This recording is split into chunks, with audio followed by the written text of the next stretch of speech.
اچھا، اس میں تصویر والے کمرے میں نماز پڑھنے کا کیا ہوگا؟ یہ بھی بہت اہم ہے، چونکہ تصویریں لگی ہوتی ہیں گھروں میں، اور اس تصویر میں جاندار جانور بھی ہو سکتا ہے، کسی انسان کی تصویر بھی ہو سکتی ہے۔ اچھا، جو تصویر ہے نا، اس حوالے سے اگر تصویر تو آپ کے سامنے لگی ہوئی ہے تو پھر نماز نہیں ہوگی، پھر نماز لوٹانی پڑے گی۔ اگر آپ کے پیچھے ہے تو پھر آپ نماز پڑھ سکتے ہیں، لیکن بہتر یہی ہے کہ جس کمرے میں آپ نماز پڑھتے ہیں اس میں کوئی تصویر نہ ہو، یعنی سائڈ پہ ہو یا دونوں اطراف پہ ہو یا سامنے ہو، تو پھر تو اس کو فقہاء نے مکروہ تحریمی لکھا ہے، گو کہ آپ سجدہ اللہ کو کر رہے ہیں، لیکن وہ ظاہر ہے ایک شبہ یہ پڑتا ہے کہ سامنے تصویر ہے۔ جس طرح قبر کے سامنے اگر کوئی شخص نماز پڑھتا ہے، سامنے قبر ہو، تو وہ تو اللہ کو سجدہ کر رہا ہے، لیکن دیکھنے والے کو تو شبہ پڑ سکتا ہے کہ یہ قبر کو سجدہ کر رہا ہے،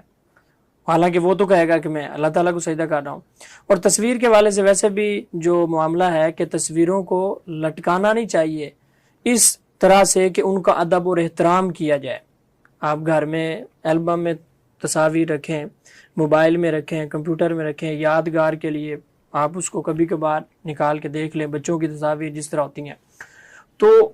وہ تصاویر جب آپ لٹکاتے ہیں اور جب ان کا ادب و احترام کیا جاتا ہے تو اسی چیز سے تو منع کیا گیا ہے